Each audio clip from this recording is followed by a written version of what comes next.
bienvenue. Aujourd'hui, on va explorer un peu la psychologie de l'argent.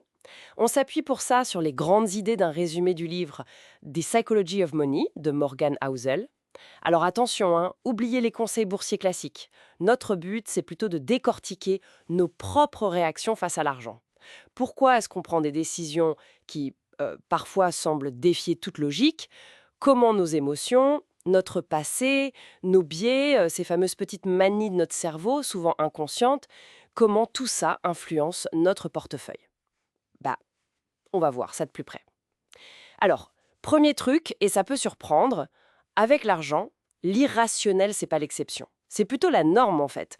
Personne n'est vraiment une machine à calculer parfaite. Nos décisions financières, elles sont bien moins guidées par la logique pure que par nos expériences.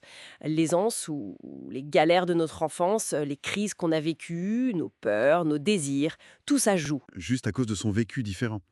Le résumé, il donne des exemples assez frappants, je trouve. Par exemple, quelqu'un qui a connu la pauvreté et qui va, genre, accumuler de l'argent liquide, beaucoup de liquide, par peur de manquer, quitte à perdre en rendement, bien sûr.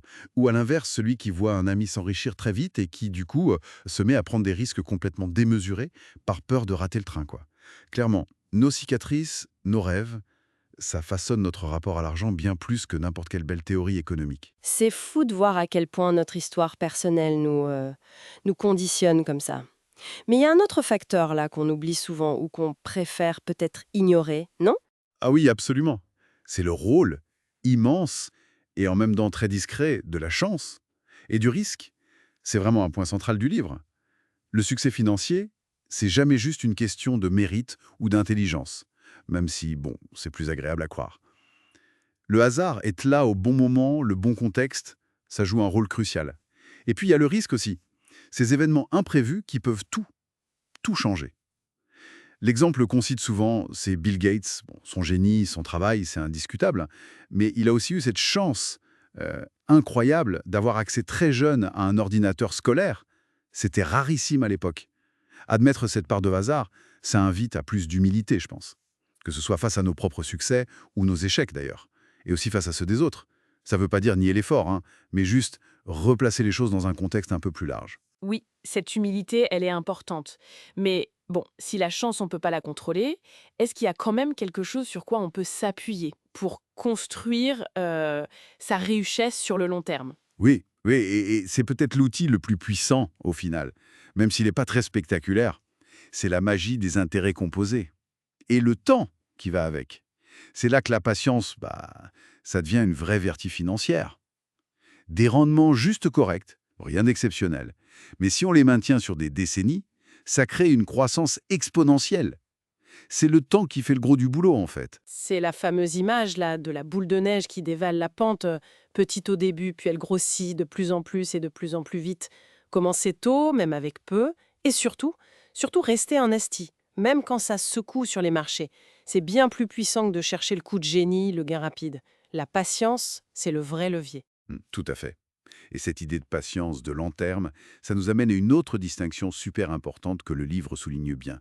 C'est la différence entre la richesse qu'on voit et la richesse qu'on ne voit pas. On a tendance à associer la richesse aux signes extérieurs. La grosse voiture, la belle maison, c'est l'erreur classique. D'accord. Et donc la vraie richesse, ce serait quoi alors? C'est justement ce qu'on ne voit pas. C'est l'argent qui n'est pas dépensé. Ce sont les actifs qui travaillent, qui génèrent des revenus ou qui prennent de la valeur, mais en silence. Les actions, les obligations, un appart en location. C'est cette richesse invisible qui donne la vraie liberté en fait. La capacité à gérer les imprévus, à pouvoir changer de voie, à pas être juste dépendant d'un salaire. L'affichage extérieur, parfois, ça peut même cacher une situation financière très fragile. Donc, faut vraiment résister à la tentation de comparer son intérieur financier avec l'extérieur des autres. Résister à la comparaison, oui, ça touche directement à notre comportement. Et c'est justement le dernier point clé, je crois. En matière d'argent, le comportement, c'est plus important que l'intelligence pure. Exactement. C'est pas forcément le plus diplômé ou le plus calé en finance qui s'en sort le mieux sur la durée, mais plutôt celui ou celle qui arrive à être discipliné, à se maîtriser, gérer ses émotions, la peur pendant les crashs, l'euphorie pendant les bulles, éviter des décisions impulsives sous le coup de l'actualité, épargner régulièrement de manière automatique. Ce sont des comportements qui ont l'air simples comme ça, mais qui sont en fait incroyablement difficile à tenir sur le long terme.